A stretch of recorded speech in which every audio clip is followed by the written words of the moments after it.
logré formatear mi computadora, pero ahora me pide muchos permisos para todo, para activar cámara, para activar micrófono, y bueno,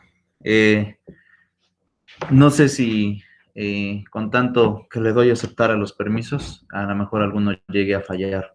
Pero bueno, bien, listo chicos. Hoy vamos a hablar acerca de algunas frases importantes que de alguna manera se formulan dentro de un procedimiento o dentro de un juicio como tal. Y en realidad estas frases que de alguna forma generan algún tipo de argumento o algún tipo de redacción dentro de un párrafo de algún escrito, han ido cambiando y han sido un poco menos estrictas como era en el pasado. Hoy, por ejemplo, incluso cuando uno formula preguntas, ya sea en un interrogatorio, que es para una prueba testimonial, o incluso para el desahogo del pliego de posiciones que implica una prueba confesional, ya no se pide como tal el formulismo que anteriormente se pedía. Es decir, pronunciar con exactitud palabras, porque de no pronunciarlas, el juez podría tomar en cuenta o podría desechar un argumento en esa naturaleza. Entonces, vuelvo a repetir, en este apartado, esto ha generado directrices, pero ha ido cambiando en realidad con el tiempo, y eso hoy en día pues ha generado pues también un cambio de manera significativa. Como les iba diciendo, en este supuesto hemos visto que la exactitud jurídica ya no es como anteriormente se tenía, y hoy lo que hemos estado teniendo es que pues esta exactitud ha ido cambiando con mayor eficacia. Pero bueno, en esta parte quisiera preguntarles, chicos, ¿ustedes conocen como tal el contenido de un juicio? ¿Conocen el contenido del juicio o todavía no llegan a esa parte? No, profe, todavía no. Conocemos el proceso, que es lo que exactamente nos han enseñado ahorita. Ajá. Bueno, que es la afirmación, la negociación, confirmación y alegación. Es lo que nos han enseñado ahorita. Bueno, ok, en realidad un juicio resulta ser un poco más complejo que ese, ¿de acuerdo? Pero lleva pasos esto, y esto ha ido generando complicaciones conforme hemos ido avanzando en la técnica jurídica. Pero bueno, en este sentido, en realidad el juicio presenta etapas, y estas etapas podremos enmarcarlo como una forma de poder explicar cómo es que se va a desarrollar un juicio de una u otra manera, o de una naturaleza u otra manera. Entonces, vemos básicamente cómo son las etapas del juicio, y ahorita les explico en dónde vamos a aplicar el tema de los formulismos, ¿de acuerdo? Sí. Listo, chicos.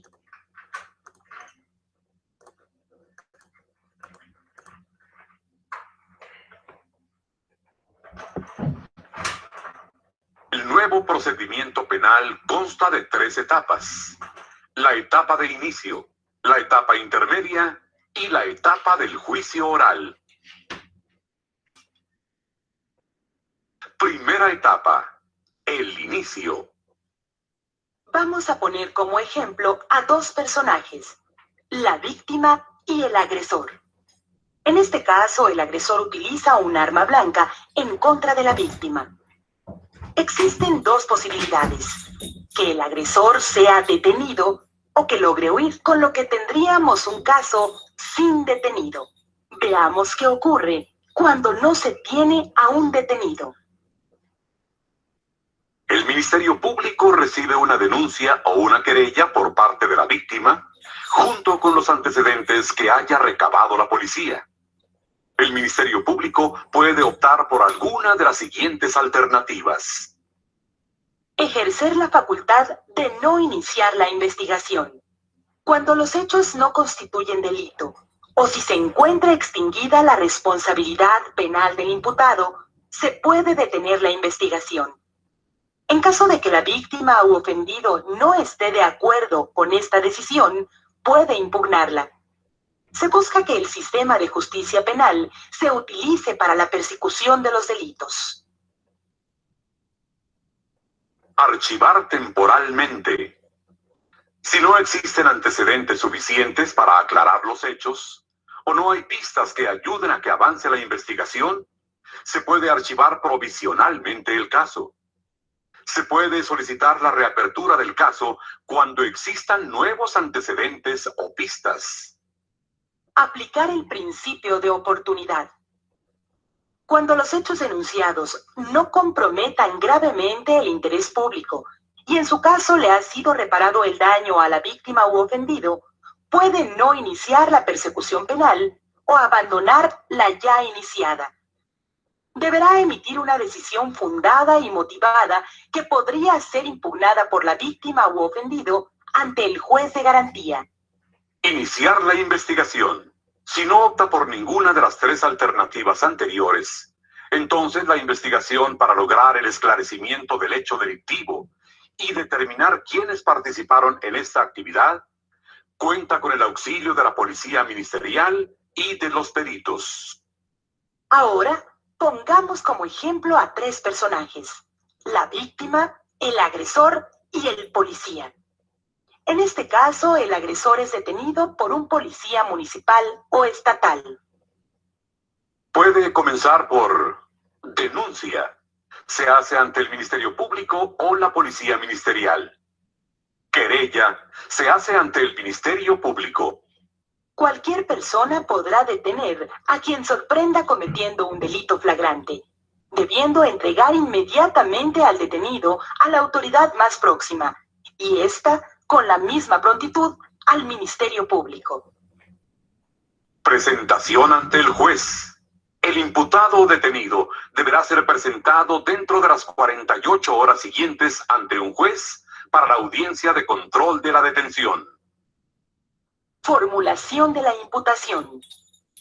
Cuando la investigación permita determinar que se ha cometido un delito y que una persona probablemente ha participado, el Ministerio Público puede formularle a dicha persona una imputación en presencia del juez de garantía y su defensor.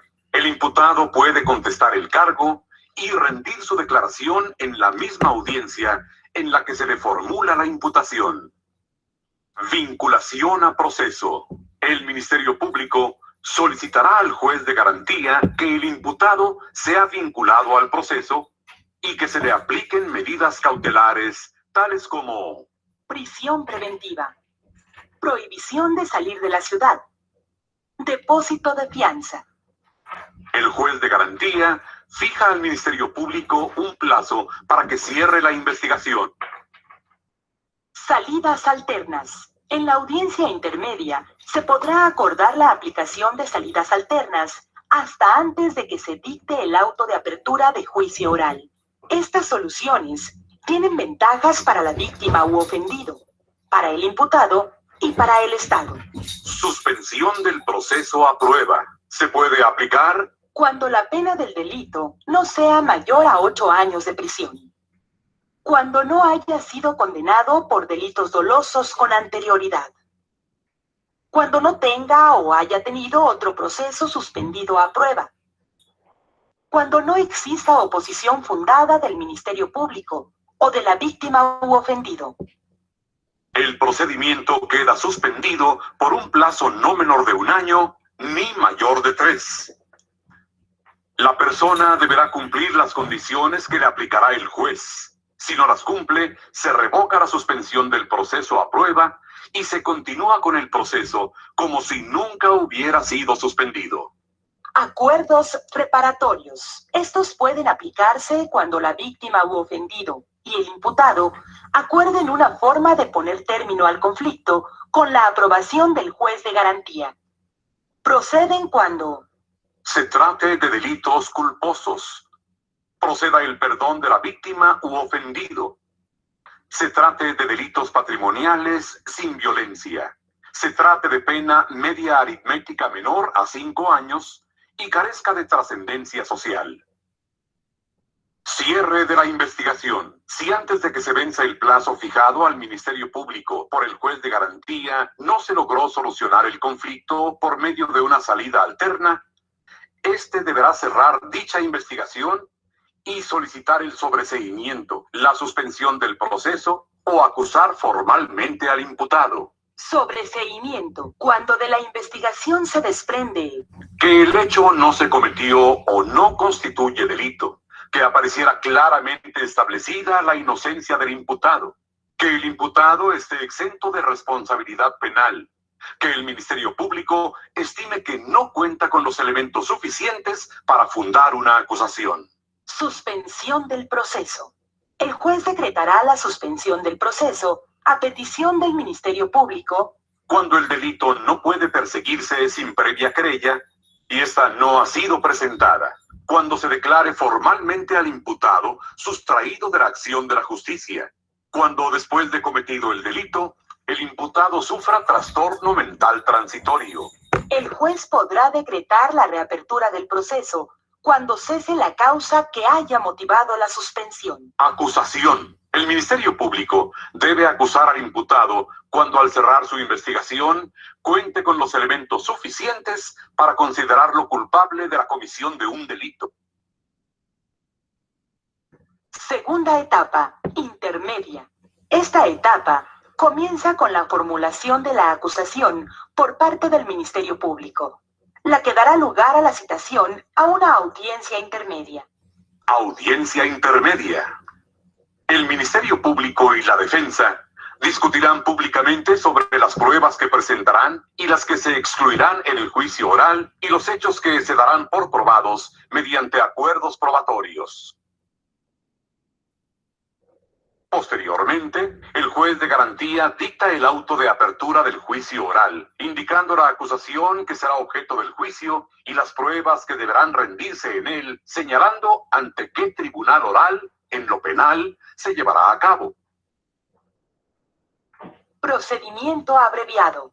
Ya presentada la acusación y hasta antes de que concluya la audiencia intermedia, el imputado, asesorado por su abogado, podrá renunciar libre e informadamente a su derecho a tener un juicio oral, aceptando expresamente los hechos contenidos en la acusación y a ser juzgado de inmediato con los antecedentes que arroje en ese momento la investigación. El Ministerio Público puede solicitar una rebaja de hasta 1/3 de la pena mínima señalada para el delito por el que se acusó al imputado. El juez de garantía, si considera procedente el juicio abreviado, no puede aplicar una pena superior a la solicitada por el Ministerio Público. Tercera etapa. Audiencia de juicio oral. En una audiencia continua, concentrada, oral y pública, se lleva a cabo el juicio oral a cargo de un tribunal oral en lo penal de carácter colegiado, integrado por 3 jueces que conocen directamente la acusación, la defensa y las pruebas de la siguiente manera. El presidente del Tribunal de Juicio Oral en lo Penal da inicio al juicio ya que ha verificado la presencia de las partes, los testigos y peritos. El Ministerio Público y el defensor presentan sus alegatos de apertura. Si el acusado lo desea, puede declarar ante el Tribunal de Juicio Oral en ese momento o durante el interrogatorio de la defensa.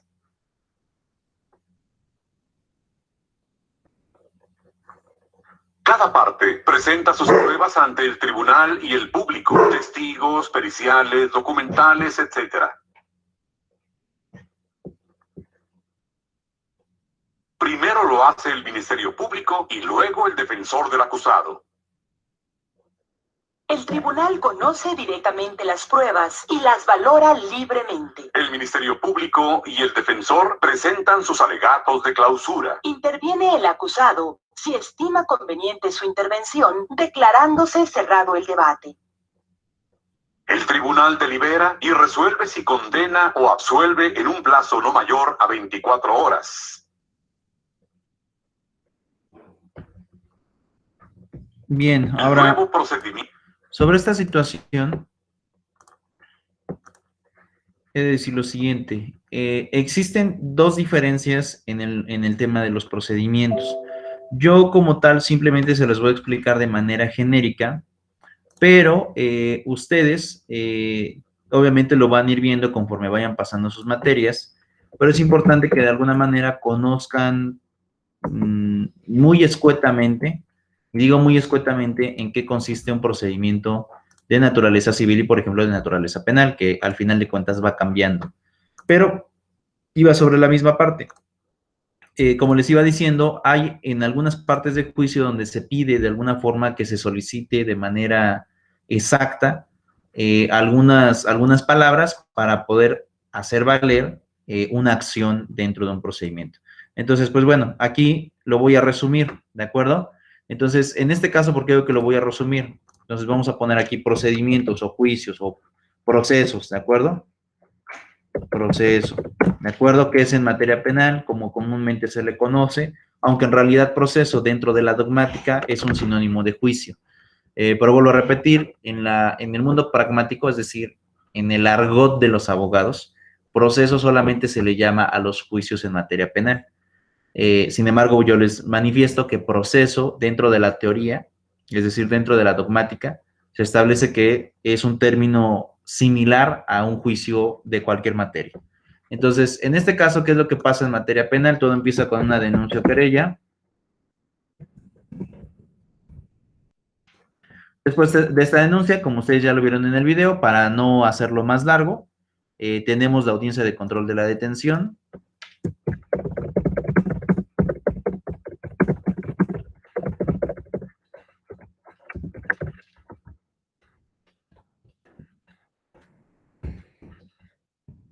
Uy, no me marca el acento. Listo, audiencia de control de la detención. Después viene la formulación a proceso.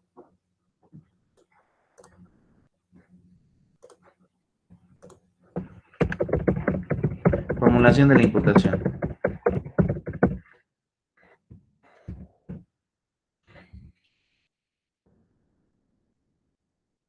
Después viene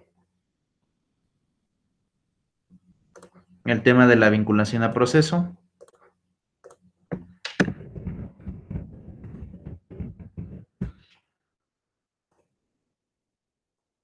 Después de esta etapa viene lo que conocemos como etapa intermedia.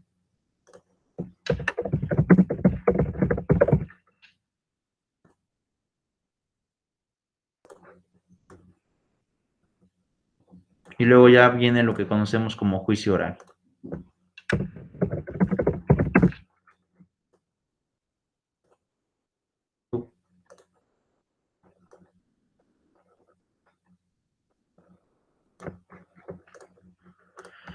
Ahora, este es en materia penal.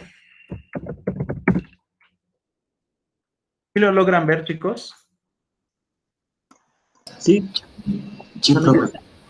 ¿Sí? Ok, listo. Ahora, eso es el procedimiento, y aquí voy a ser muy claro.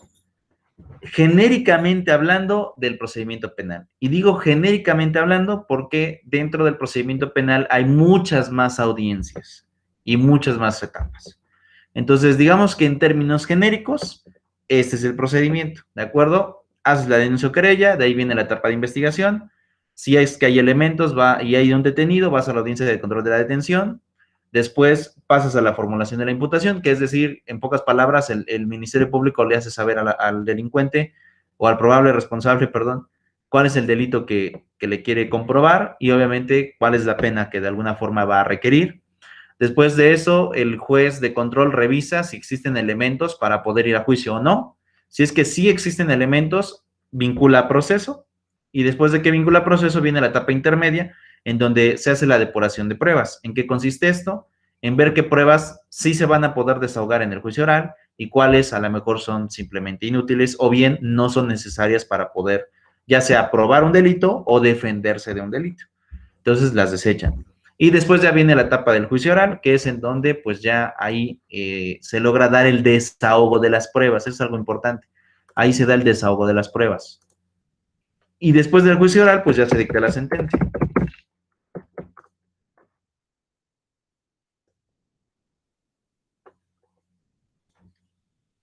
Ahora, ese es en materia penal. Después tenemos el de procedimiento civil. Ay, como que yo sí veo muy chiquita la letra. Vamos a ponerlo en 16.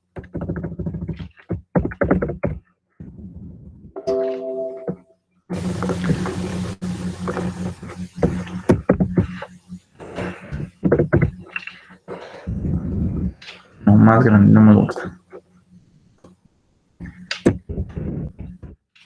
En materia civil, ¿cómo es el procedimiento? ¿De acuerdo? Digo, para que se vea un poquito mejor, por eso hice grande la letra. En materia civil tenemos primero nuestra demanda. Después de la demanda viene lo que conocemos como el emplazamiento.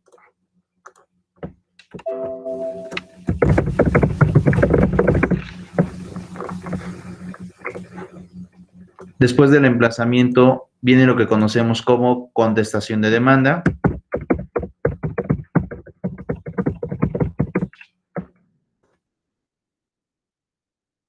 Después de la contestación de demanda viene la fijación de la litis.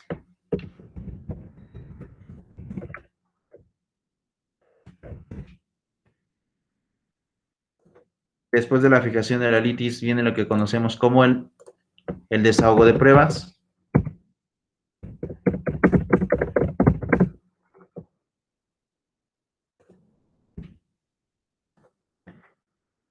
Después viene la etapa de alegatos.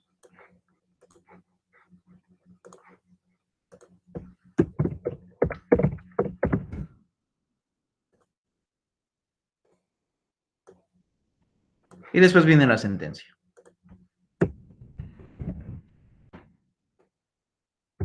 Ahora, en este sentido, igual lo mismo que pasa o lo que dije en el caso de la materia penal.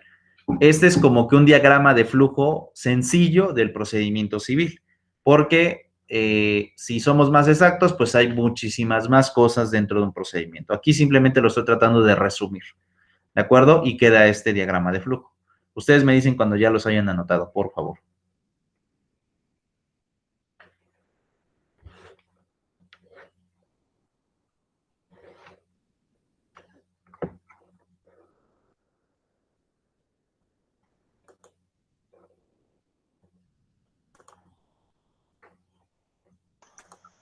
Ya terminé, profe. ¿Usted ya? ¿Los demás? Ya, profe. Perdón, profe, ¿qué teníamos que hacer? Había que anotar los mapas. Ah, ya lo anoté. Ah, listo. Listo, entonces, como les iba diciendo, vuelvo a repetir, estos son diagramas de flujo resumidos de cada uno de los juicios, resumidos. Ya conforme ustedes vayan viendo sus materias, civil, penal, se van a dar cuenta que el procedimiento es muchísimo más grande. Pero así, de manera genérica, este es un resumen de cómo es un procedimiento. Ahora, ¿qué es lo que sucede? Dentro de los procedimientos existe cierto vocabulario para poder generar algún tipo de argumento, ¿de acuerdo? Algún tipo de argumento. Por ejemplo, en el caso de, bueno, vamos a ir por etapas, ¿de acuerdo? Porque me iba yo a soltar a la etapa de pruebas, pero no, vamos con el tema de la cuestión de cada una de las etapas, etapa de demanda, emplazamiento, contestación, etcétera. Entonces, lo primero que yo a lo mejor tengo que analizar es qué tipo de argumentos o palabras voy a ocupar dentro de la redacción de una demanda. Esa va a ser la primerita que vamos a revisar, ¿de acuerdo? En el caso de la demanda, ¿cuáles son, digamos que los términos que yo voy a manejar de manera genérica? ¿Puedo borrar esto o puedo borrar los mapas, chicos? Sí. Sí, profe. Sí. Ok, entonces vamos a borrarlos, nuevo, no guardar. Y tenemos lo siguiente. Entonces, vamos a ir con la primera parte, ¿no? En el caso de la demanda en materia penal, ¿de acuerdo? En caso de la demanda, lo primero que yo tengo que manejar en cuanto a ciertos términos y en cuanto a ciertas frases es primero la estructura como tal de una demanda en genérica, ¿de acuerdo? Una vez que yo tenga la estructura, entonces a partir de allí yo ya puedo saber con exactitud dónde voy a ocupar cada una de las palabras que a lo mejor jurídicamente hablando son necesarias. Entonces, por ejemplo, en el caso de una demanda, lo primero que vamos a estar teniendo es el tema del proemio, que básicamente ahí es muy sencillo. Los datos, de manera del abogado, así como su cédula profesional, el lugar del despacho y el domicilio particular del sujeto rápido. Entonces, ahí eso va en el proemio. Después ve el capítulo de prestaciones. Ahora, ¿qué son las prestaciones? Las prestaciones, en pocas palabras, son los objetivos que tiene una parte, ya sea actor o demandado, de lograr dentro de un juicio. Las prestaciones. Si me deben, pues que me pague, ¿no? Eso es una prestación. El pago de la cantidad número tal por concepto de suerte principal, vean, rápido. Es una prestación, es un objetivo que yo pretendo en el juicio. Después de las prestaciones viene el capítulo de hechos. ¿Y qué voy a hacer en el capítulo de hechos? Yo voy a llevar a cabo la redacción de los sucesos que originaron el juicio o que originaron la obligación que se pretende cumplir dentro del juicio.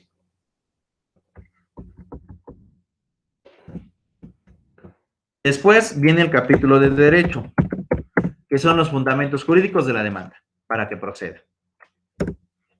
Después viene la etapa de pruebas. La etapa de pruebas, o mejor dicho, el capítulo de pruebas, es básicamente aquellos mecanismos de comprobación que permite la ley, ya sea para el actor o para el demandado. Son los mecanismos de probanza para alguna de las partes.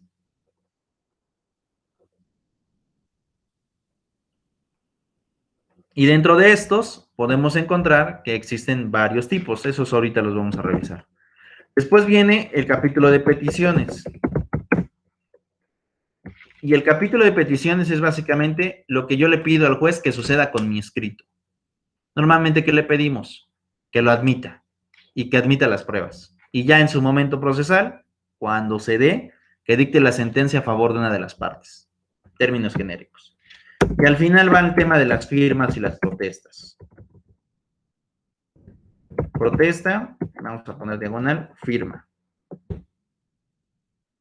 ¿De acuerdo? Ustedes recordarán que cuando yo les expliqué el tema de las protestas, el simple hecho de poner la frase, sufragio efectivo, no reelección, protesto lo necesario, viva la familia, la tierra es de quien la trabaja, con esas frases son las protestas. En realidad, con esas frases, lo que hacemos es adquirir la responsabilidad del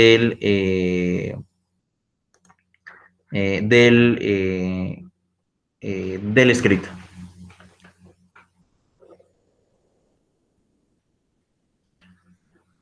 ¿Vamos bien hasta aquí? Sí, profe. Sí, profe. Okay. Ahora, vuelvo a repetir, estos son los capítulos de la demanda, ¿de acuerdo? Ahora, voy a explicar de manera genérica cuáles son los capítulos de la contestación de demanda.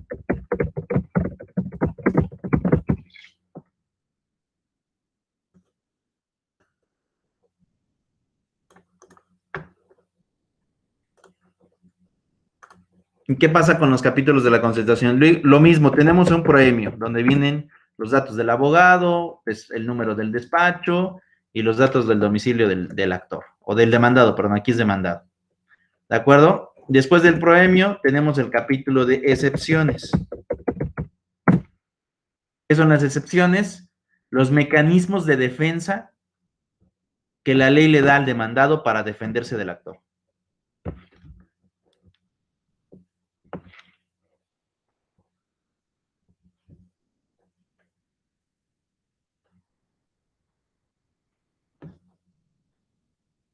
Mecanismos de defensa que la ley le da al demandado para poder defenderse del actor. Ok, después de las excepciones viene lo que conocemos como contestación al capítulo de hechos.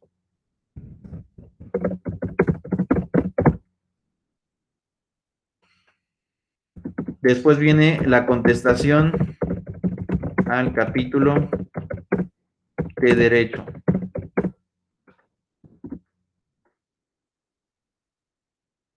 Ahora, ¿por qué decimos contestación? Porque ahí se le va a decir al juez si lo que dice el actor es cierto, es parcialmente cierto o es falso. En ese capítulo, en la contestación de hechos. Y en la contestación de derecho es si los artículos que puso el actor son aplicables o bien se tienen que aplicar otros artículos para poder solucionar este conflicto.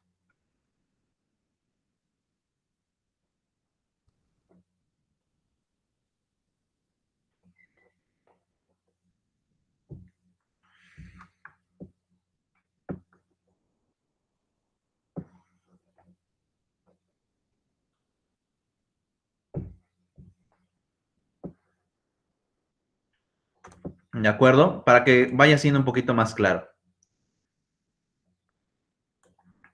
¿De acuerdo? Para que se den una idea de cómo va a estar la pelea. Sí, profe. ¿De acuerdo? Así va a estar la pelea. BS. Recuerden que BS significa versus, ¿de acuerdo? O sea, hay un conflicto ahí. Entonces, estos capítulos de prestaciones va a competir con el de excepciones de la contestación. El capítulo de hechos va a competir con el capítulo de contestación al capítulo de hechos. Y el capítulo de derecho va a competir con el de contestación al capítulo del derecho. ¿De acuerdo? Siempre van a estar peleando. Ahora, en el caso de las pruebas, ¿de acuerdo? Normalmente el capítulo se llama objeción de pruebas. Es decir, que el demandado se inconforma de las pruebas del actor. Y aquí va a estar la pelea BS también. Objeción de pruebas. Después, el demandado va a generar su propio capítulo de pruebas por si quiere añadir probanzas que a lo mejor le sean necesarias. Y después igualmente viene lo que conocemos como peticiones.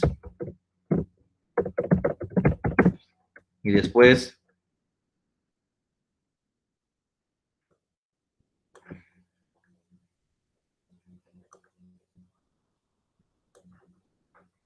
peticiones y después tenemos la protesta y las firmas. Ahora, ¿qué pasa en este caso? Obviamente, el capítulo de pruebas, ese no va a competir con ninguno, pero el de peticiones sí va a competir en este caso con el de peticiones de la demanda.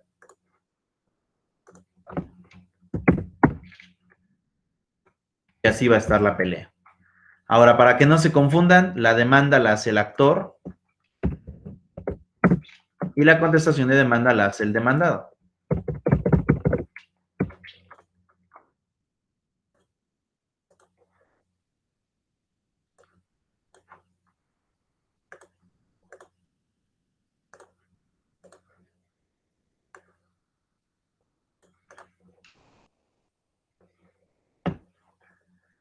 ¿Vamos bien aquí? Sí, profe. Sí, profe. ¿Ya lo copiaron? Sí, Ok, entonces, en esto básicamente va a versar el pleito, ¿no? Es decir, uno va a formular su demanda y el otro va a formular su contestación. Y así básicamente van a estar peleando los escritos. Prestaciones con excepciones, hechos con contestación, derecho con contestación, pruebas con objeción de pruebas, peticiones con peticiones. Punto. Ahora, ¿qué es lo que sucede en estos casos? Dentro de estos escritos tenemos que formular ciertos postulados. Entonces, por ejemplo, yo les recomiendo lo siguiente, en el caso de las prestaciones, ¿de acuerdo? En el caso de las prestaciones, lo que yo les recomiendo a la hora de que empiecen a redactar su demanda, bueno, primero, perdón, me salté, voy con el tema del proemio. ¿Qué datos son fundamentales dentro del proemio? ¿De acuerdo? Ok, primero, domicilio del actor. 2, datos de cédula profesional del abogado. 3, nombramiento del despacho o del lugar donde se recibirán notificaciones.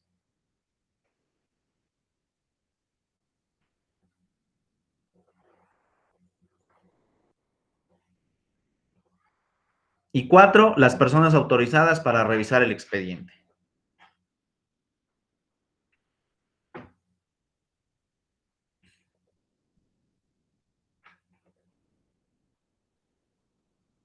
Eso es lo que va a venir en el capítulo del proemio. Después viene el capítulo de prestaciones. Yo les había manifestado hace un momento. Bueno, ahí van a ser los objetivos del juicio, ¿de acuerdo? Entonces, ahí lo único que les recomiendo es que ustedes tengan claros qué pretenden lograr con el juicio. Que lo tengan claro. Si te deben dinero, que te paguen, ¿de acuerdo? Y no solo que te paguen, si hay un interés, que te paguen el interés. Eso lo vas a reclamar en las prestaciones. Si el conflicto es sobre una casa, que a lo mejor le prestas a tu hermano y no se quiere salir, que se salga tu hermano de esa casa, ¿no? Lanzamiento, ¿de acuerdo? O desocupación. Si tu esposo es el que te está peleando a tus hijos, ¿qué vas a poner en las prestaciones? Pues solamente que tú seas quien retenga a los menores o quien logre la guarda y custodia de los menores. Pero siempre les pido que en este capítulo sean muy claros en qué quieren, qué pretenden. ¿Quieres la custodia de tus hijos? ¿Quieres que te paguen? ¿Quieres que te desocupen un domicilio? Tenlo muy en claro. Que te paguen alimentos, o a lo mejor ya en un caso muy extremo, ¿no? Un juicio de paternidad, que aquel que no se quiso hacer responsable, se haga responsable.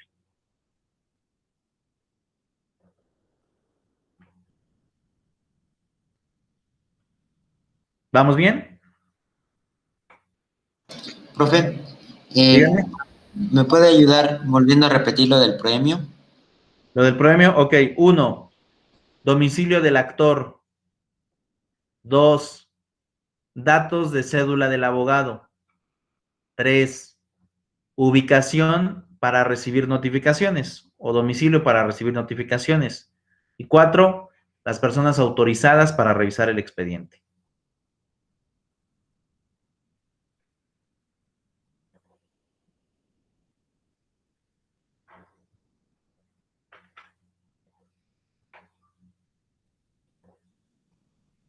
¿Listo? Sí, gracias. De nada. Sí, profe. Luego entonces, eso es lo que ponemos en las prestaciones, ¿de acuerdo? Los objetivos del juicio, ¿qué pretendo lograr? Que me paguen, que desocupen la casa, o tener la guardia y custodia de los menores, o que me paguen alimentos por mis hijos, pero tengo que tenerlo muy en claro. Ahora, en el caso del capítulo de hechos, yo les recomiendo siempre lo siguiente. Siempre se redacta de manera cronológica los sucesos que dieron origen al conflicto.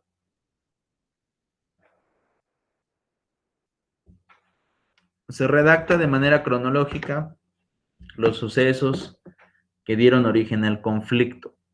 ¿Por qué digo de manera cronológica? Porque es muy importante que el juez vaya viendo cómo se desarrollaron los sucesos.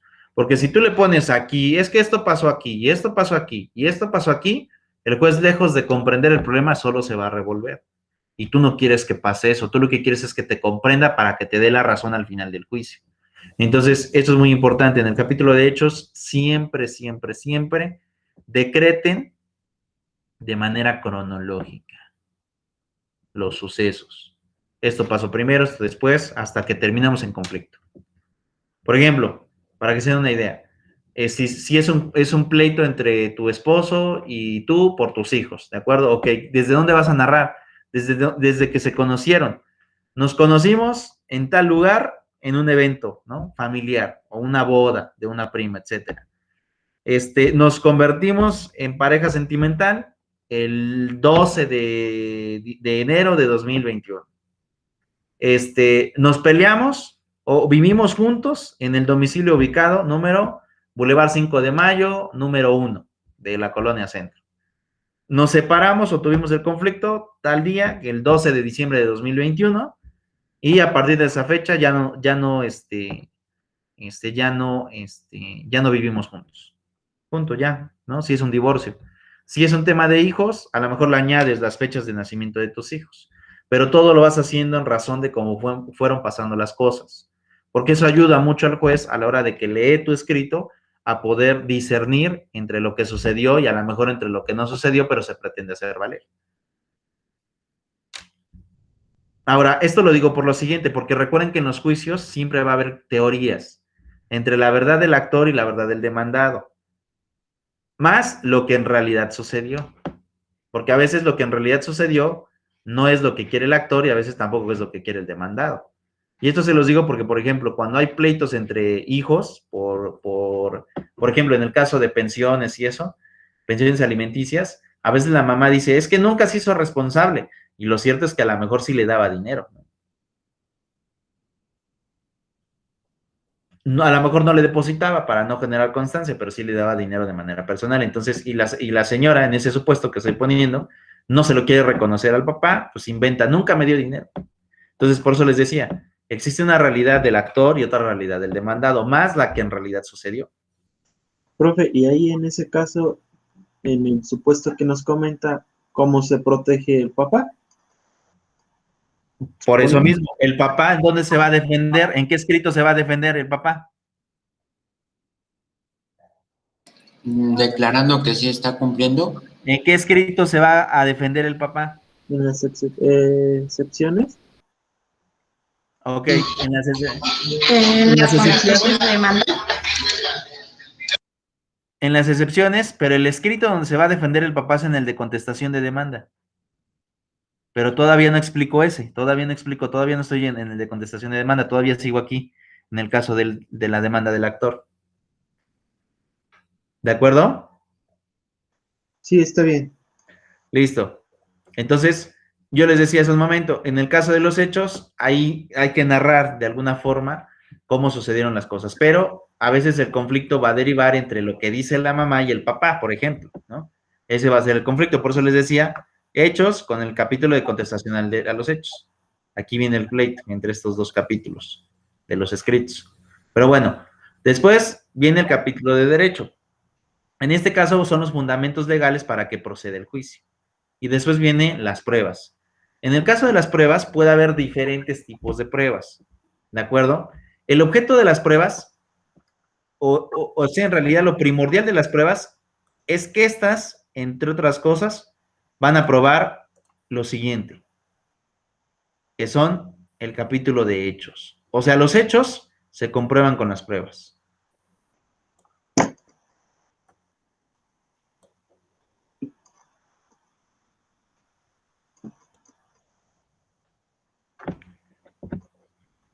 Estos dos van a estar relacionados entre lo que dices y lo que puedes probar.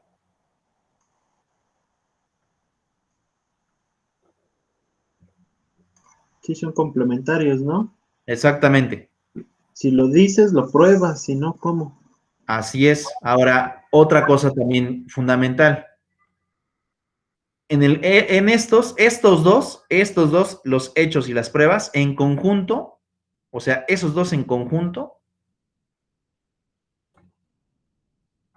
van a probar, vamos a poner estos, van a probar el capítulo de prestaciones. Es decir, los hechos se comprueban con las pruebas, pero los dos juntos comprueban las prestaciones.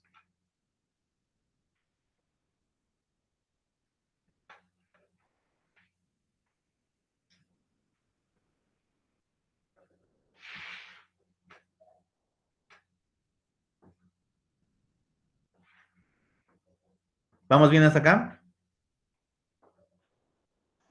Sí, profe.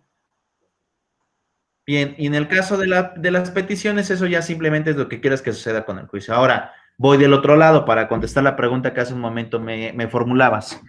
¿Qué pasa en el caso del capítulo de contestación de la demanda? Este es el escrito que va a formular el demandado, aquel que recibe el golpe, ¿no? Y con este escrito es con el cual se va a defender.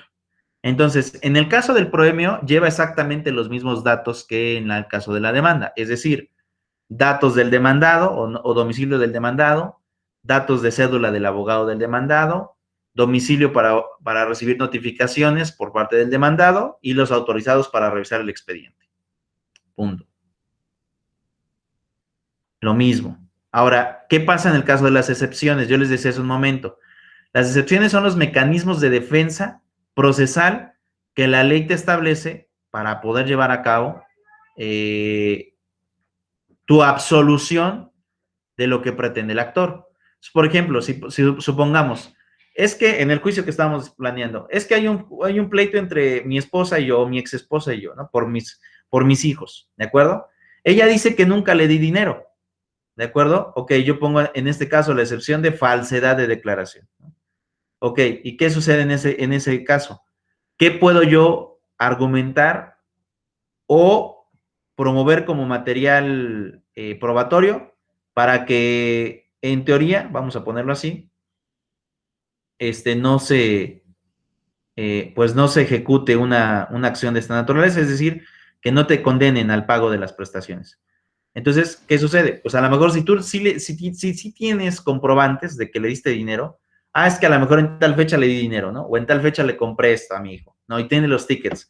Por ejemplo, le compré juguetes para el 6 de enero, le compré zapatos, etcétera, y tiene los comprobantes, con eso te defiendes. ¿Y qué le dices a la autoridad? No, fíjate, juez, porque es mentirosa, porque sí le daba yo a mi hijo.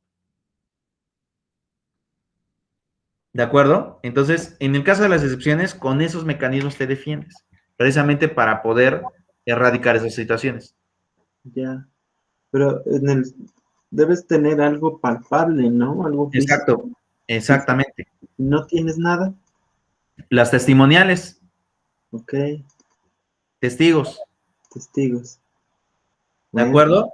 sí, O la mandas a interrogar, es decir, la ofreces como prueba confesional, la mandas a interrogar.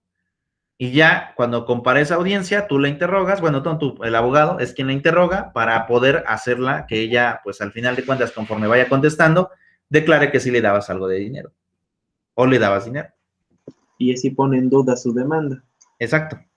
Así pones en duda lo que ella establece en la demanda. Ok, está bien. ¿Los demás vamos bien o tienen alguna pregunta? Sí, profe. Hasta ahorita vamos bien. ¿Los demás? Todo bien, profe. Ok, entonces aquí es donde viene la parte bonita, ¿no? Contestación al capítulo de hechos. Ahí pónganle si quieren.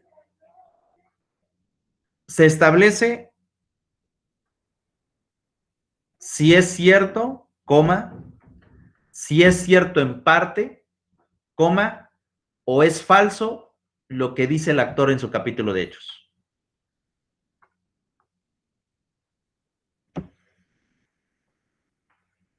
Después de la coma, ¿qué, profe? Perdón. O si es falso lo que dice el actor en su capítulo de hechos.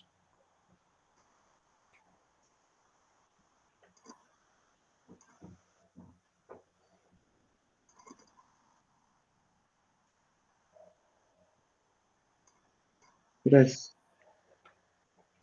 ¿Vamos bien? Sí. Entonces, allí es donde ustedes tienen que estar muy pendientes de lo que vaya a estar sucediendo, ¿de acuerdo? Porque a lo mejor si ella dice, es que no me daba dinero y tú tienes tus comprobantes, dices, falso, sí le daba dinero. Es que no veía a mis hijos, falso. Presento tales fotografías porque sí convivía con mis hijos, ¿de acuerdo? Es decir, ahí es donde vas haciendo eso. Ahora, después viene la contestación al capítulo de derecho. Muchas ocasiones, en el caso del actor, lo que te proponen en ese capítulo son los artículos que a él le van a beneficiar. Entonces, si tú consideras que esos artículos no son los que deben de aplicarse para dictar sentencias, sino son otros, ahí los vas a poner. Y le puedes poner, es que los artículos del actor son equívocos. Los correctos son los siguientes. Punto.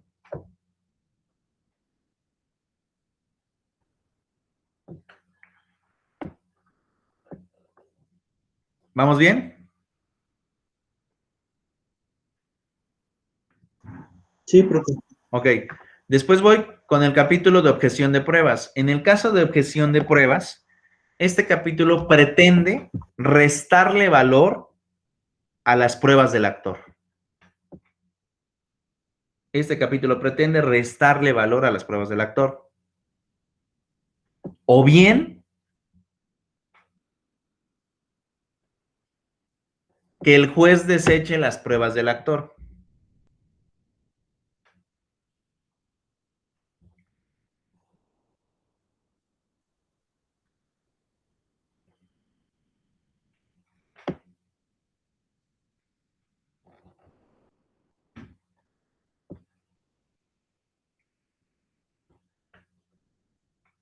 O bien que el juez deseche las pruebas del actor. Es decir, que se percate que tienen inconsistencias. O bien, que a lo mejor no prueban nada dentro del juicio. Deséchalas.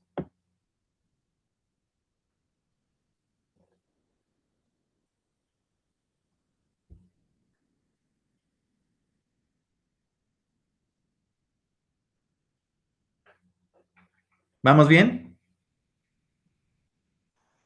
Sí, Sí, profe. Listo. Y ya en el caso de las peticiones, con las peticiones eso ya es obviamente, no le otorgues la sentencia, ¿no? O sea, niégale el resultado de la sentencia. Punto, se acabó, es lo que normalmente ponemos. Entonces, en estos casos es donde nosotros tenemos que poner mucho énfasis. En la hora de que nosotros vamos a llevar a cabo la redacción de nuestros escritos, ¿qué voy pretendiendo hacer en cada una de las etapas?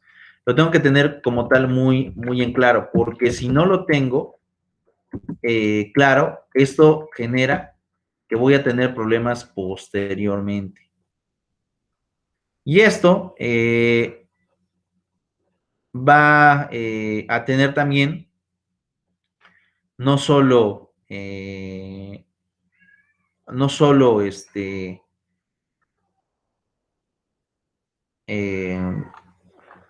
pues no solo implicaciones en los escritos, sino va a tener consecuencias jurídicas posteriores, porque eso es algo muy, muy importante. Dentro de los juicios civiles, familiares o mercantiles o agrarios o laborales, la demanda es fundamental. Y si tú llevas a cabo de manera equívoca la redacción de una demanda, es muy probable que cuando llegue la sentencia no la ganes. Entonces, eso es lo bonito. Desde aquí te tienes que amarrar. Ahora sí que volviéndonos a un término muy, muy coloquial o muy ordinario, desde aquí te amarras. Desde aquí logras poner la base fundamental para que el juez tenga el pilar a la hora de dictar sentencia. Y con eso lograr un objetivo. Que esto implica, entre otras cosas, que pues se tenga la oportunidad de poder, pues de poder tener un resultado a favor de una materia determinada. ¿Claros hasta aquí, chicos? Sí, profe. María Luisa.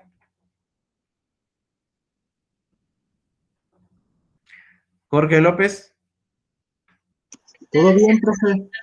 Sí, ¿Estás bien? profe, todo bien. Todo bien, profe. Listo, listo. Ahora, vemos este video para complementar lo que acabo de decir y regreso con el procedimiento penal, porque el procedimiento penal va a cambiar.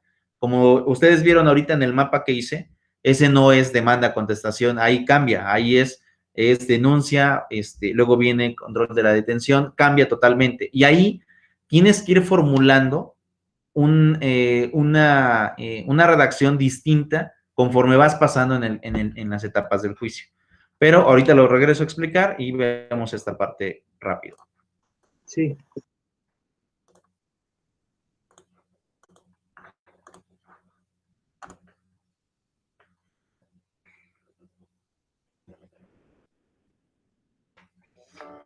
Con QuickBooks organiza las finanzas de tu empresa manteniendo toda la información en un solo lugar.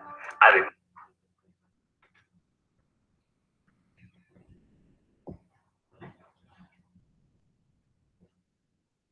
hola, ¿qué tal? Bienvenidos a un video más de Derecho de Bolsillo. Y hoy estoy compartiendo con ustedes esta pequeña cápsula muy pequeña, de corto tiempo, pero que nos va a ayudar, ¿verdad?, a nuestro estudio del derecho. Te saluda tu amigo Daniel Ruiz, te mando un abrazo, que Dios te bendiga, que estés disfrutando tu día. Bueno, hoy el tema que nos ocupa es ¿qué es la demanda? ¿O qué es una demanda? Bien, una demanda es el acto procesal por medio del cual una persona que se convierte en parte actora o parte demandante ejercita o hace valer una acción y hace saber sus pretensiones al órgano jurisdiccional. Eso es una demanda. Por medio de la demanda, podríamos decir que se hace valer una acción. Nosotros hemos estado hablando de las acciones. La demanda, por medio de la demanda, hacemos valer cierta acción, ¿sí? cuando decimos ejercitar una acción, intentar una acción, hacer valer una acción, esta acción se va a hacer valer por medio de este acto procesal llamado demanda. Un escrito llamado un demanda, ¿verdad? O un libelo se le conoce. Bueno, a la demanda, aquí quiero que lo sepas, a la demanda también se le conoce al escrito como libelo o curso. O curso, o libelo, o demanda, es lo mismo, ¿bien? Son sinónimos. Ahora bien, esto ya dijimos que es la demanda. Cuando usted hace valer una acción en la demanda, esa acción usted la hace valer con una pretendiendo algo, es decir, con una pretensión. Es por eso que dice nuestra definición que la parte actora o la parte demandante hará valer sus pretensiones, las hará saber al órgano jurisdiccional. Ahora bien, ¿cuál es la estructura formal de una demanda? Porque usted debe saber que hay dos formas de presentar una demanda. Una es verbal y una es escrita. La verbal es por comparecencia ante el órgano jurisdiccional. Siempre, la mayoría de las veces, va a ser escrita. ¿Cuándo podrá ser verbal o por comparecencia al órgano jurisdiccional? Cuando se trate de procesos, de juicios de misma cuantía ante los jueces de paz, juzgados de paz, solamente en los lugares donde esté vigente esta disposición. Esta disposición ya no está vigente en la Ciudad de México. Hago la aclaración. Ahora bien, pero hay unos lugares donde sí. Ahora, ¿cuándo más podrá ser verbal? En algunos asuntos de materia familiar. La gran mayoría de los artistas independientes, de los grupos musicales, de los promotores, de los productores, en fin, de los agentes de la música, están generando muy...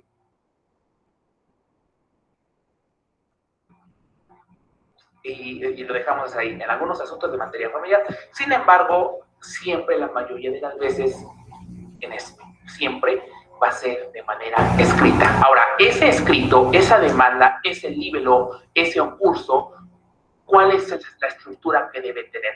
Su estructura formal es la siguiente. Esta se compone, en primer lugar, de un rubro. En el rubro, que es en la parte superior derecha, normalmente, o en la parte superior, vamos nosotros a encontrar el nombre del actor o actora, es decir, de la persona que está demandando. Vamos a encontrar la palabra versus, B-V-S, y vamos a encontrar enseguida el nombre del demandado. Lo encontramos ahí. Enseguida se debe ubicar el tipo de proceso, pensemos, o la vía, ¿verdad? Vía ordinaria civil. Inmediatamente se encuentra el número de expediente. Bueno, y en el tipo de proceso igual expresaremos qué tipo de juicio es.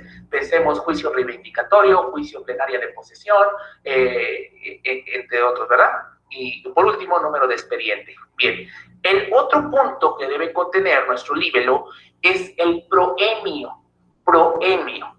En el proemio, en primer lugar, vamos a expresar la autoridad a la cual va dirigida nuestra demanda. Por ejemplo, siempre vamos a verlo así, C. Juez del ordinario civil de la Ciudad de México, ¿no? Y vamos a leer algo similar. No doy tal cual lo leemos, pero algo así usted va a encontrar. Inmediatamente, ahí en el proemio, ya aparte de la autoridad a la que va dirigida, vamos a observar los datos de identificación de las partes, nombre de las partes, parte actora, parte demandada, domicilios para las notificaciones, autorizaciones de personas que pueden tener acceso a las notificaciones, por ejemplo, los abogados o los pasantes en derecho. También, inmediatamente, después del proemio, vamos nosotros a poder encontrar, en algunos casos, un apartado que se llama prestaciones. No siempre se contiene. Claro, no siempre se contiene. Sin embargo, la gran mayoría de los abogados lo incluyen, que es el punto de las prestaciones, que es como un resumen de las pretensiones, de las peticiones que está haciendo la parte actora, la parte demandante, quien está realizando este concurso, esta demanda, lo que le está pidiendo al juez. ¿Qué le está pidiendo? Ajá. Entonces, eso es este apartado de prestaciones. Bueno, inmediatamente después viene el apartado de los hechos. En los hechos se deberá narrar con claridad, con precisión y cronológicamente cada uno de los hechos en los cuales versa la demanda, en los cuales va a fundarse, ¿verdad?, nuestras peticiones. Ahí mismo se pueden agregar pruebas y se pueden agregar nombres de testigos si presenciaron esos hechos, pruebas escritas o documentos. Bueno, inmediatamente tenemos el derecho, el apartado del derecho. En el derecho expresaremos en qué nos estamos fundamentando, en qué ley. En nuestro caso, en el Código de Procedimientos Civiles y en el Código Civil del Distrito Federal, aplicable a la Ciudad de México, igualmente en el de Procedimientos Civiles, que es el del Distrito Federal, ¿ok? Eso va a ser el derecho. Debemos indicar en qué artículos nos estamos fundamentando. Después viene el apartado del petitium, que es los puntos petitorios. Nuevamente, vamos ahora sí a extendernos en qué le estamos pidiendo al juez con nuestra demanda, ¿verdad? ¿Qué queremos? Nuestras pretensiones, la parte actora. Inmediatamente después viene protesto lo necesario. Con eso vamos cerrando la demanda. Al último le ponemos protesto lo necesario es justicia, protesto lo necesario es derecho, protesto lo necesario con respeto. El punto es que protestemos lo necesario, es decir, que estamos diciendo nosotros la verdad y con buena fe. Y por último, tenemos la rúbrica o firma del que suscribe, es decir, de la parte actora. Tiene que firmar este libelo, esta demanda, este curso. Por último, te menciono que esta misma estructura se utiliza para la reconvención o contrademanda. Bien, espero que haya sido de ayuda este pequeño. Ahora, en este caso nada más voy a aclarar algunos términos que seguramente les causaron como curiosidad, ¿de acuerdo? Uno de ellos es la reconvención y otro de ellos es la contrademanda. En realidad, el término contrademanda no existe en la ley, no existe. Entonces, si ustedes llegan a escuchar esa frase o esa palabra, no existe, vuelvo a repetir, no le hagan caso. Y en el caso de la reconvención, es en realidad plantear una demanda dentro de un juicio ya iniciado, ¿de acuerdo? Por ejemplo, si yo quiero la custodia de mis hijos y demando a la mamá de mis hijos, pero la mamá de mis hijos también quiere la custodia de los míos, lo que va a hacer es reconvenir, es decir, pelearme dentro de un solo juicio esa custodia, ¿de acuerdo? Ahora, ¿cuál es la diferencia del escrito de reconvención al escrito de contestación de demanda? El siguiente. El escrito de reconvención, única y exclusivamente, tiene por objeto llevar a cabo la pretensión de una de las partes para conseguir una acción. Mientras que a diferencia de la contestación de demanda, ahí no pretendes conseguir algo, lo único que pretendes es defenderte. Entonces, si yo reconvengo en el caso de los hijos, o sea, si yo soy demandado y yo reconvengo es porque yo también quiero la custodia de mis hijos. Si yo nada más contesto demanda, entonces quiere decir que yo no voy a pelear la custodia, simplemente voy a tratar de que la mamá de ellos no la gane. En eso consiste. ¿Sí se logra comprender, chicos? Sí, profe. Jazmín, María Luisa, Daniel. Sí, profe. ¿Listo? Sí, profe. Ok, entonces... Profe, dígame. ¿le puedo pedir un permisito de una media hora? Mire, tengo un problemita aquí en casa y no estoy poniendo mucha atención en lo que está usted diciendo. ¿Sí le puedo pedir ese permisito, por favor? Ok, nada más una cuestión, yo no estoy autorizado para dar permisos, pero si tienes una situación difícil, sería bueno que después mandes correo y nos expliques qué problemita tuviste y por qué te ausentaste de clase. Sí, profe, mire, bueno, yo le comento, la vez pasada le comentaba que tengo un hijo enfermo y tengo ahorita que hacer unas situaciones que me urge muchísimo, entonces, no, me vuelvo a conectar en media hora exacto. Es que le tengo que inyectar un anticoagulante, entonces sí me interesa hacerlo porque es por horario. Ok, sí, por favor, doctor, profe. Listo. Bueno, gracias. Voy a dejar así prendida mi computadora, pero me vuelvo a conectar. Cuando yo esté acá, les digo, ya, profe, ya me conecté. Gracias, profe. Eso. Bien. Bueno, como les iba diciendo, entonces, esa es la diferencia del escrito de reconvención al escrito de contestación de demanda. En el de reconvención tú peleas un derecho, mientras que en la contestación solo te defiendes. ¿De acuerdo? Entonces, es ahí la diferencia. Pero vuelvo a repetir, en el caso del escrito de demanda, con el que vas a pelear normalmente es con el escrito de contestación de demanda. En ese son donde vas a estar peleando, tal y como se los puse a ustedes dentro del esquema, en donde está la demanda, la contestación. Lo único que vas a hacer como tal es defenderte de lo que van a querer pretender hacer contra ti. Ahora, eso es algo muy importante. En el caso del procedimiento penal es diferente, es distinto. Yo a ustedes, si mi memoria no me falla, en la segunda sesión o en la tercera sesión, no recuerdo si segunda o tercera, les expliqué cómo llevar a cabo la redacción de una denuncia en materia penal, ¿cierto? Hasta les subí el ejemplo que hicimos en clase, lo subí al Classroom. Sí, profe. Ok, entonces, ahora, aquí hay una diferencia. ¿Por qué? Porque una denuncia no es igual que una demanda, son diferentes, son escritos completamente diferentes. En el caso de la denuncia, lo que se pretende como tal es al menos establecer 3 parámetros fundamentales. Uno de ellos es el modo en que se cometió el delito, el día en que se cometió el delito y el lugar en donde se cometió el delito. Modo, tiempo y lugar. Con que yo satisfaga esos 3 y narre en qué consistió la comisión del delito, basta y es suficiente. ¿Por qué? Porque en el escrito de denuncia, como tal, no es obligatorio aportar pruebas desde un inicio, no es obligatorio. De acuerdo a las reglas del Código Nacional de Procedimientos Penales, durante el juicio puedes aportar pruebas. Durante el juicio. No es necesario que lo hagas desde el principio, desde que pones tu escrito de denuncia, para darle de conocimiento al Ministerio Público la comisión de un hecho delictivo. Entonces, desde aquí tenemos una gran diferencia. ¿Por qué? Porque en la demanda, como ustedes vieron, una de las partes es aportar pruebas, desde un inicio, en los juicios civiles, en todos en donde vamos a establecer demandas. Mientras que en la materia penal, lo único que se establece es que satisfagas esos 3 elementos. Y las pruebas las puedes aportar durante el juicio. No es necesario que las aportes desde un inicio. ¿Queda claro esto? Entonces, ¿las pruebas no es necesario que se aporten desde un inicio? ¿En qué materia? Acabo de hacer la aclaración, Jorge.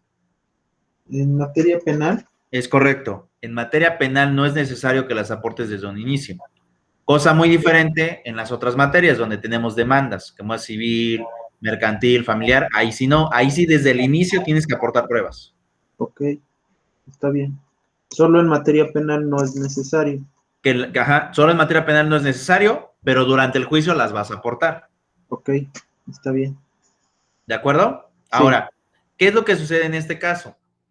En materia penal lo que sucede es que vamos a tener una etapa de lo que nosotros llamamos el cierre de instrucción.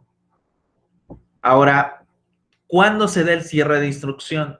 Pues básicamente la instrucción dura, es decir, aquel que acusa tiene la oportunidad de aportar pruebas desde que presenta la denuncia, si es que lo quiere hacer en ese momento, lo puede hacer, si no, no hay problema, hasta la vinculación a proceso. Ustedes en su mapa, que ahorita les expliqué, de denuncia, tienes otra donde dice vinculación a proceso. Hasta la vinculación a proceso, la víctima tiene tiempo para poder aportar pruebas y comprobar el delito del demandado, o del probable responsable, perdón.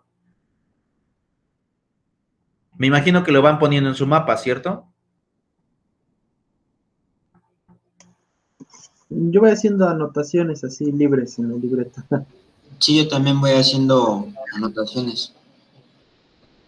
Ok, si lo ponen en el mapa va a ser más sencillo, ¿sale? Pero vuelvo a repetir, la víctima tiene a partir de que realiza la denuncia hasta la vinculación a proceso para aportar pruebas, es decir, para comprobar el delito del probable responsable, hasta esa etapa. Después ya no puede aportar pruebas.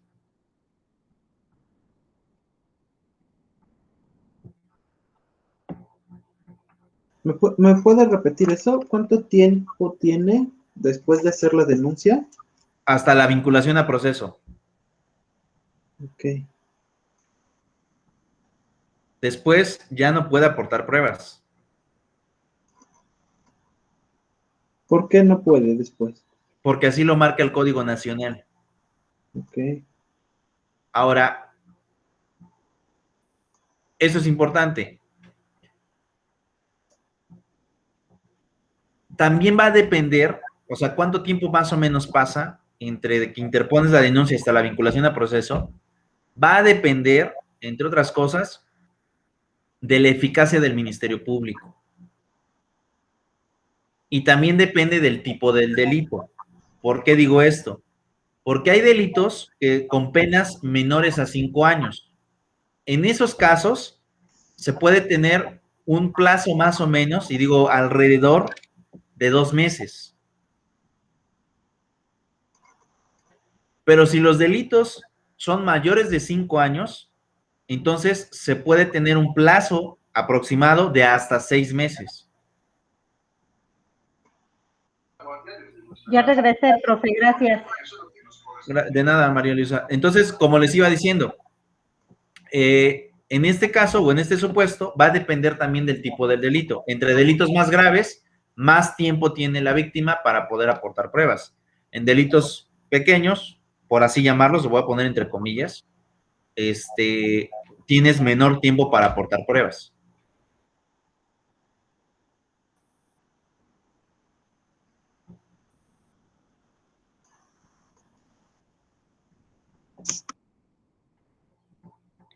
Ahora, ¿qué es lo que sucede en el caso de la etapa intermedia? Yo hace un momento les dije, la etapa intermedia como tal pretende depurar pruebas, es decir, de todas las pruebas que aportaron las partes, tanto el probable responsable como la víctima, muchas de esas pruebas a lo mejor no son trascendentales dentro del procedimiento penal.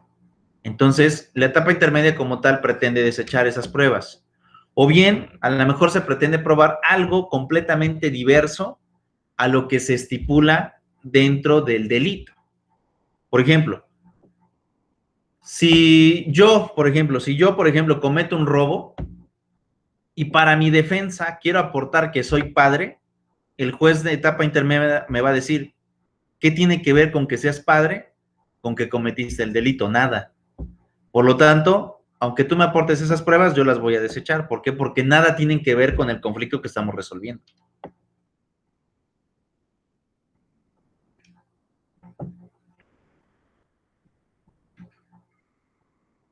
Luego, entonces, de ahí deriva la gran importancia de ver que en esa etapa intermedia, muchas de las pruebas, tanto del probable responsable como de la víctima, es muy probable que las lleguen a desechar. Ahora, no por el hecho de que las desechen quiere decir que ya quedan fuera, no, tú las puedes defender, te puedes inconformar mediante los recursos que te establecen en el Código Nacional, pero eso ya lo haces después. Dentro del procedimiento, eso es lo que se pretende, eliminar pruebas, para solo llegar a juicio oral con aquellas pruebas que sí son trascendentales en la comisión o no comisión del delito que se le va a imputar a una persona.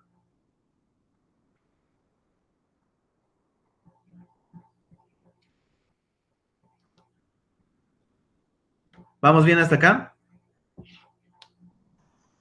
Sí, profe. Entonces, eso es fundamental. Ahora, como les iba diciendo, y eso también pónganlo, y también se los expliqué en la ocasión pasada, ¿de acuerdo?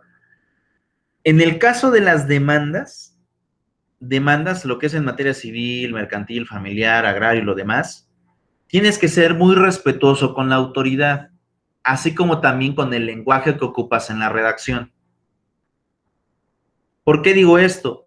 Porque de alguna forma, cuando tú redactas este tipo de demandas, no son conflictos que puedan trascender a esquemas personales. Y aquí lo voy a poner entre comillas también, ¿de acuerdo? Porque de acuerdo a la ley, los conflictos se resuelven en base a la razón, es decir, en base a la ley. Aunque en la realidad a veces pasan otras cosas, ¿no? Por eso lo puse entre comillas, a veces pasan otras cosas. En materia penal, no existe esta prohibición. Ni tanto en la ley, ni como en aquellos que estudian y escriben libros de redacción en materia penal. En la materia penal tienes que poner las cosas tal y como sucedieron.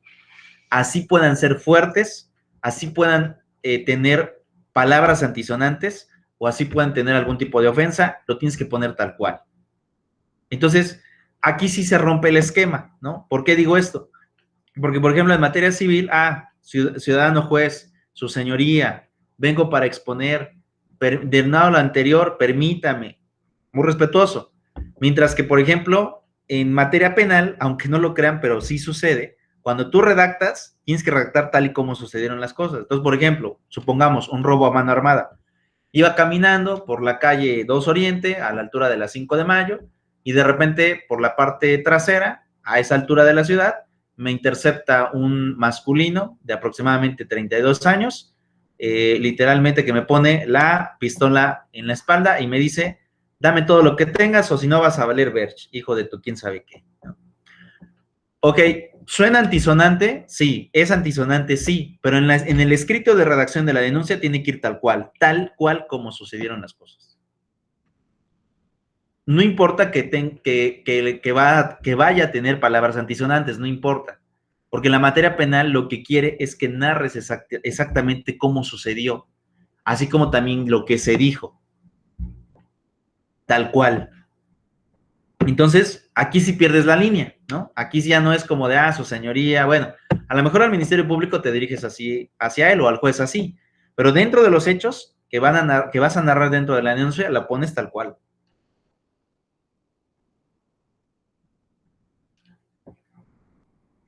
Pues es fuerte, pero está bien, ¿no?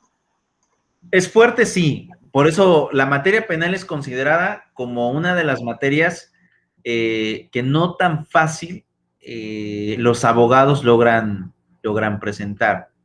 Y les voy a explicar por qué, porque eso también es real. En materia penal, bueno, mejor dicho, en todos los juicios puedes tener problemas personales. Esto hago la aclaración.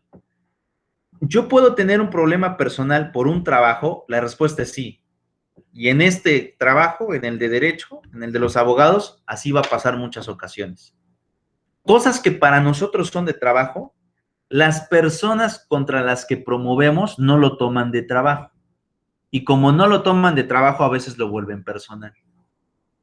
Es triste, sí, pero sucede. Y, por otro lado, eso mismo hace que aquellos que litiguen todas las materias tengan mucho cuidado con las personas con las cuales se van metiendo. ¿Por qué digo esto? Porque no sabes cómo te va a reaccionar una persona dentro de un juicio. A lo mejor te puede reaccionar contratando otro abogado y te pelea en juicio, pero hay otras personas que no comprenden esa razón. Hay otras personas que tratan de desquitarse fuera de los juzgados por una actitud legal. Entonces, eso es lo que a veces, en algunas ocasiones, vuelve peligroso a esta profesión. Ahora, vuelvo a repetir, en todas las materias podemos tener problemas, pero en la materia penal como que eso se aumenta más por el tipo de personas con las cuales se trata. Siendo sinceros, aquí vas a tratar con delincuentes. Y esos delincuentes, muy pocas ocasiones, comprenden lo que la ley dice. Y por el contrario, quieren hacer lo que su voluntad dicta. Y ahí es donde viene lo problemático y lo difícil de la materia. Por eso cuando tú y te interpones entre estos juicios, o en cualquier tipo de juicio, debes de medir hasta dónde es tu límite, o hasta con qué tipo de personas te puedes meter.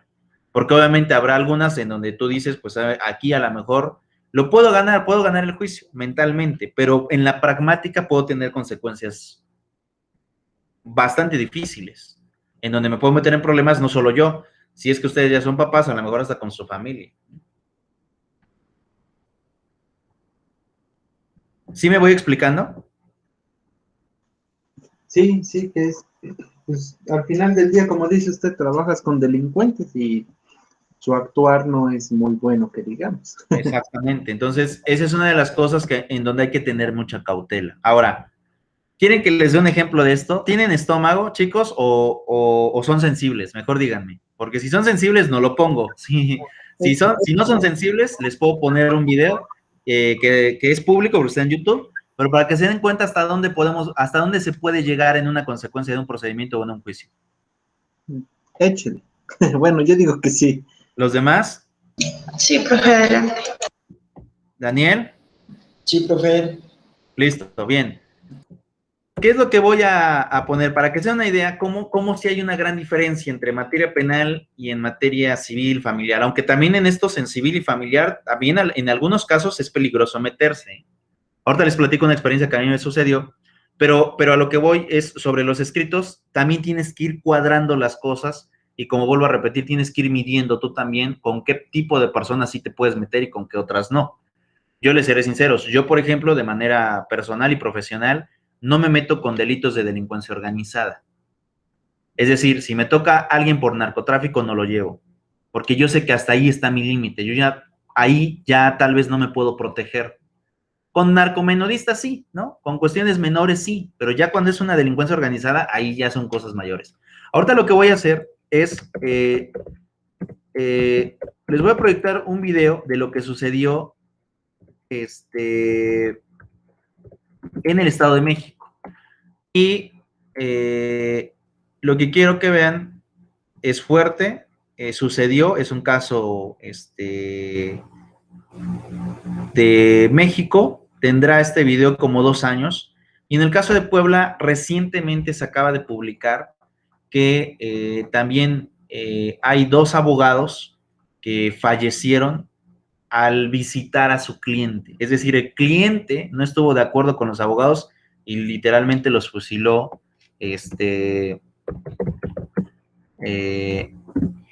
el lugar donde se quedaron de ver. Entonces, este video que voy a presentar es un video que fue publicado hace un año, fue publicado por muchos medios, incluido el diario Reforma, y bueno, véanlo, y ahorita les platico qué fue lo que sucedió en ese contexto, ¿de acuerdo? Pero bueno, lo pongo y véanlo. Es un video muy corto, 1 minuto 50 segundos.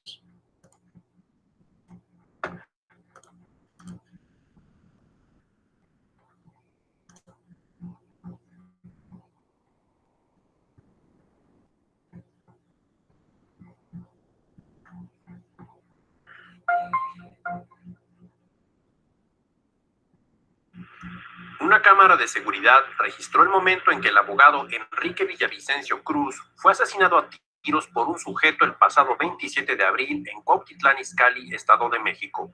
En el ataque, otras 2 personas fueron heridas. La difusión del video puede ayudar a la identificación y captura del homicida.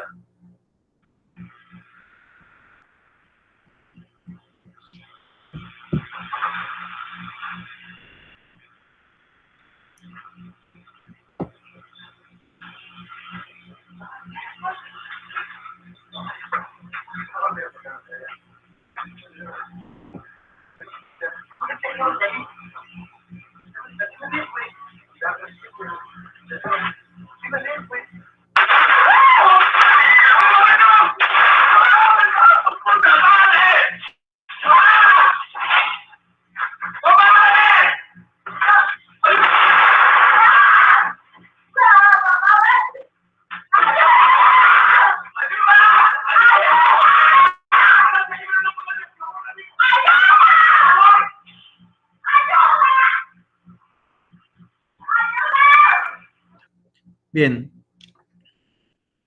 ya lo vieron.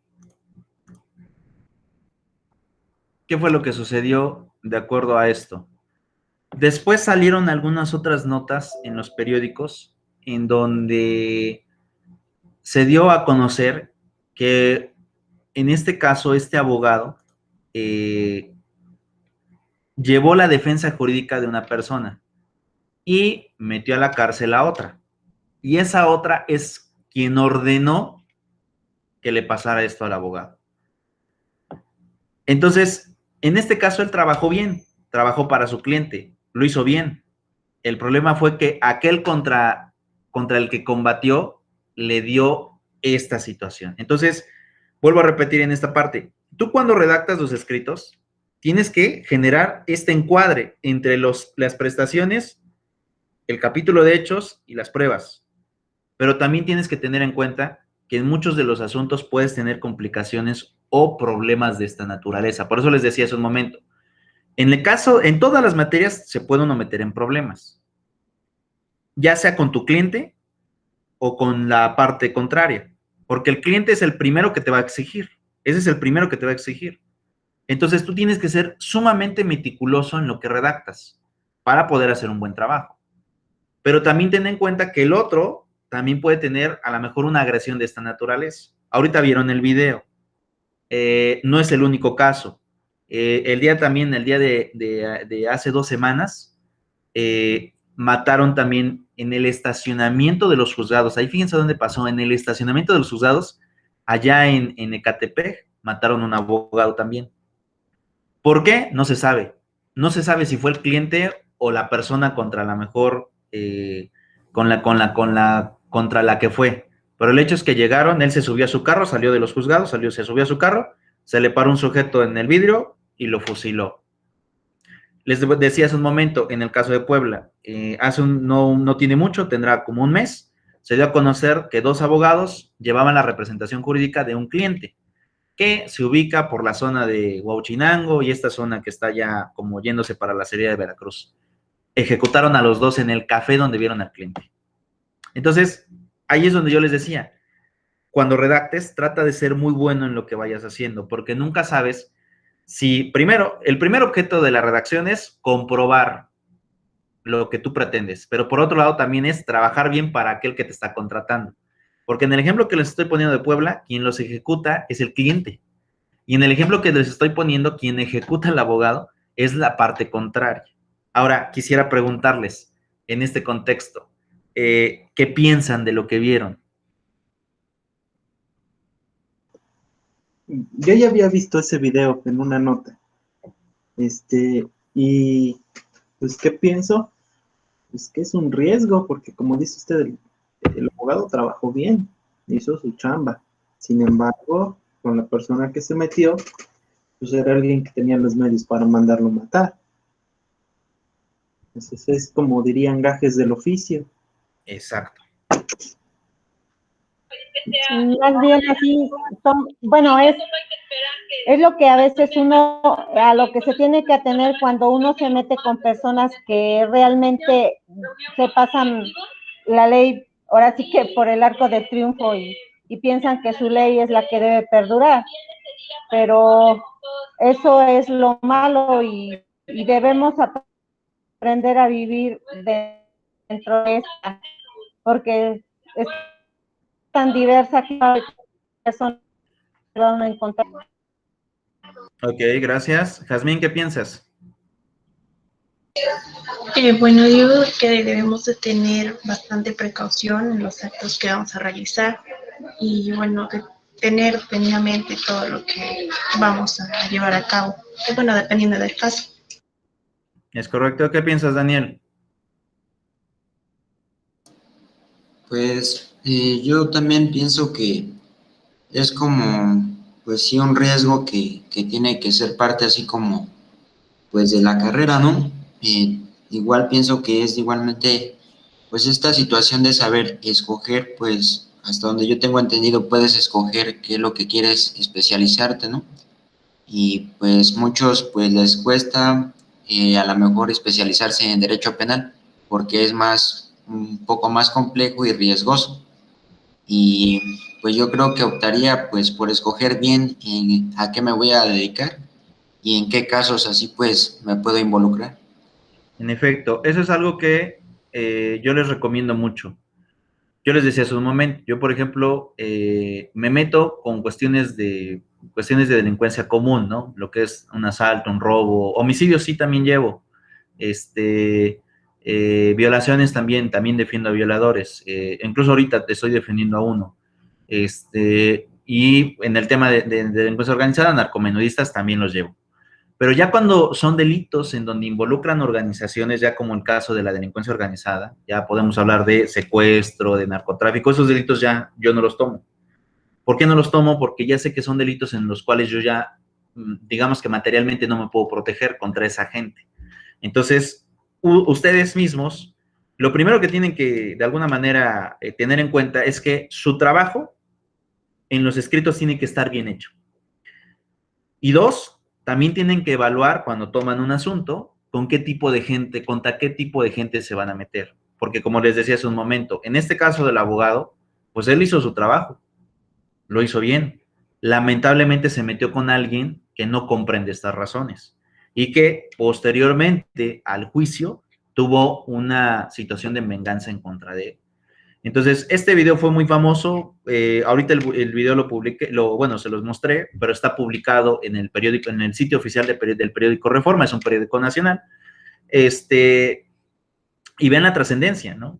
Entonces, el hecho de que ustedes vayan confabulando bien los escritos genera que ustedes vayan teniendo un buen trabajo, pero sí, yo les diría de manera adicional, midan muy bien en qué cosas y en qué delitos o en qué asuntos se meten. Como decía Daniel, uno puede elegir, ¿no? Igual puede llegar el cliente y te puede ofrecer mucho dinero, pero si tú ves mucho riesgo, puedes decirle, ¿sabe qué? Mejor no lo tomo. Aunque tengas la capacidad para hacerlo, eso ya dependerá de ti, de que si quieres como tal hacerlo o no, pero hay que tener muchísimo cuidado hasta dónde están nuestros límites, porque vuelvo a repetir, a veces esos límites la gente no los entiende. Y cuando no se entienden esos límites, podemos llegar a tener nosotros una consecuencia como, bueno, en el peor de los casos, como la que vimos en el tema del video. Ojalá no, ¿no? Digo no, nunca, ni ustedes ni yo lleguemos a tener una consecuencia de estos, pero sí hay que tener muy buena elección entre qué asuntos sí y qué asuntos no. Y como decía Daniel, bueno, a lo mejor ustedes quieren ser civilistas, ¿no? Quieren llevar asuntos de propiedades, perfecto. Quieren llevar asuntos familiares, perfecto. Pero también en estas materias a veces hay complicaciones, ¿no? A veces, bueno, no les mentiré. A veces cuando uno va a los juzgados, por ejemplo, a mí me ha tocado ver en los juicios de divorcio, ¿no? En donde ya literalmente las personas ya no quieren estar. Pues creo que lo más lógico es que las personas acuden al juzgado y firmen su acta de divorcio. Ya, sencillo. Pero en muchas ocasiones esto no pasa. A veces van a los juzgados las partes con sus nuevas parejas. Y luego en los juzgados, pues se vuelve muy tenso, porque a veces hasta se quieren agarrar a golpes las nuevas parejas de las personas, porque obviamente pues no se ven de manera grata. Entonces, ahí es donde les decía, hay que tener como que ciertos parámetros, en dónde sí, en dónde no, y también en lo que nosotros recomendamos a los clientes, porque al final de cuentas, lo que nosotros planteamos es una teoría para solucionar el conflicto. Pero a veces esa teoría tiene que ir bien encuadrada, porque si nos metemos en una situación complicada, podemos tener una consecuencia nosotros al momento de resolver un asunto de esta naturaleza. Pero bueno, entonces les iba diciendo, y para finalizar el tema de la materia penal es compleja desde la redacción, así como también recuerden lo siguiente, y eso también es cierto, hoy la redacción jurídica va a quedar atrás. O sea, por ejemplo, esta materia va a quedar atrás de manera parcial. ¿Por qué les digo que va a quedar atrás de manera parcial? Porque la mayoría de juicios se están volviendo orales. ¿Y eso qué implica? Que la obligación de nosotros de tener buenas redacciones en los escritos va a continuar. Pero ahora se necesita que nuestras redacciones se trasladen a nuestra manera de hablar. Es decir, nuestros fundamentos, nuestros argumentos, se trasladen de alguna forma a la manera de hablar para que podamos seguir teniendo, en lugar de redacción escrita, ahora tengamos redacción oral, como podríamos llamarlo de esa manera. Recuerden lo siguiente, en materia penal, el juicio es oral. En materia agraria, el juicio es oral. En materia laboral, el juicio es oral. Civil, familiar y mercantil son escritos. Pero algo muy importante, existe una reforma del 15 de septiembre del 2017 a nivel federal que obligó literalmente al Congreso a emitir un código procesal que establezca que estas dos materias van a ser orales. Luego entonces, lo que vamos a estar teniendo en este momento es que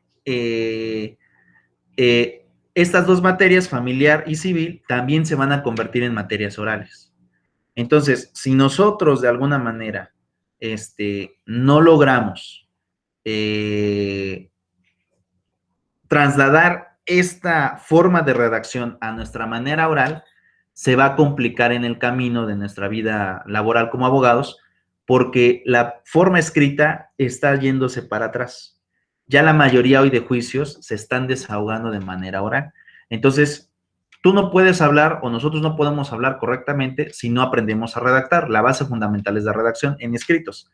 Entonces, es primordial que tengamos buen vocabulario, que ocupemos los tecnicismos jurídicos, para que de alguna forma tengamos también al mismo tiempo una buena base fundamental a la hora de exclamar un argumento jurídico.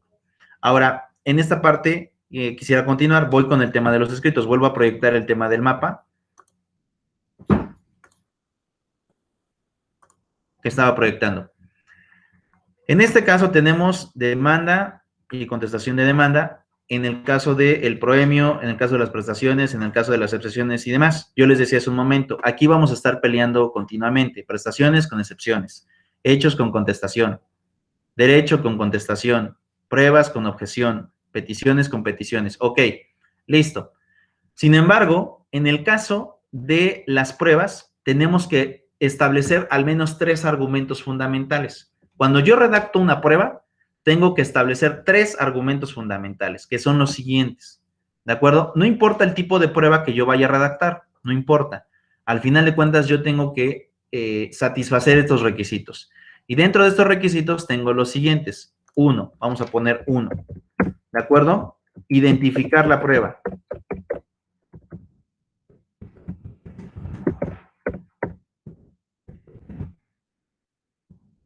2, lo que pretendo probar.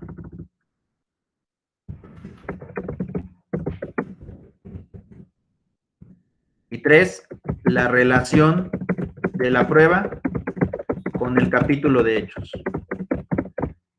Era lo que yo les decía hace un momento. Es más, hasta les puse aquí el mapa. Lo voy a poner en negro para que ustedes lo puedan observar. Vamos a ponerle aquí número 3. ¿Recuerdan lo que les dije hace un momento? En esta parte, el capítulo de hechos va relacionado con el capítulo de pruebas. Entonces, ese es el tercer punto de la redacción de una prueba. Primero es la identifico. Te digo en qué consiste, qué documento es y qué tipo de prueba es. 2, te explico lo que yo quiero probar con esa prueba. Y número 3, la relaciono con el capítulo de hechos que te escribí anteriormente. Básicamente esa es la estructura para poder redactar una prueba de manera correcta.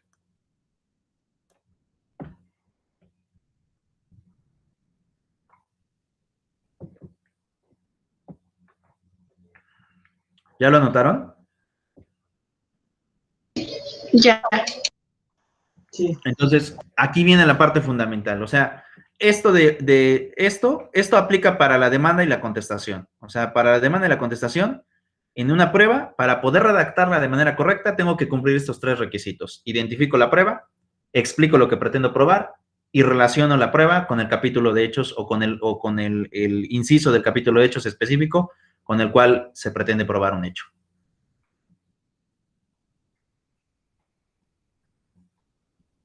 Ahora, hago la pregunta. ¿Dudas, preguntas hasta aquí, chicos? No, profe. Todo bien, profe. ¿Todo claro? Sí, todo bien. ¿Seguros? Yo digo que sí. Ok. ¿Quieren que le suba este mapa a la plataforma, al Classroom? Sí, por favor, profe. A ver, espérenme, de una vez lo hago, ¿de acuerdo? Vamos a poner guardar como imagen JPG. Y vamos a guardar en documentos, aquí.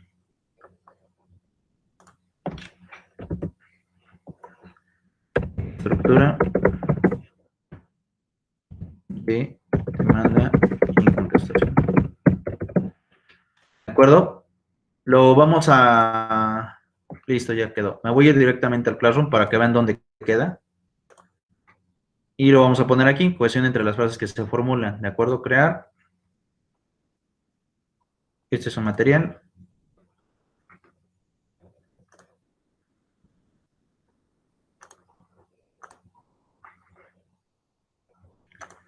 Y vamos a subir un archivo. Para que lo tengan ahí, si es que lo quieren descargar, lo pueden ahí tener. Subir, browse, que es abrir en inglés. Me voy a ir a documentos. Listo, estructura. Abrir. Listo. Vamos a poner material de apoyo o material de clase. Publicar. Listo. Ya lo tienen ahí, chicos. Aquí está. ¿Vale? Por si lo quieren descargar o cualquier otra cosa, aquí lo tienen. Y bueno.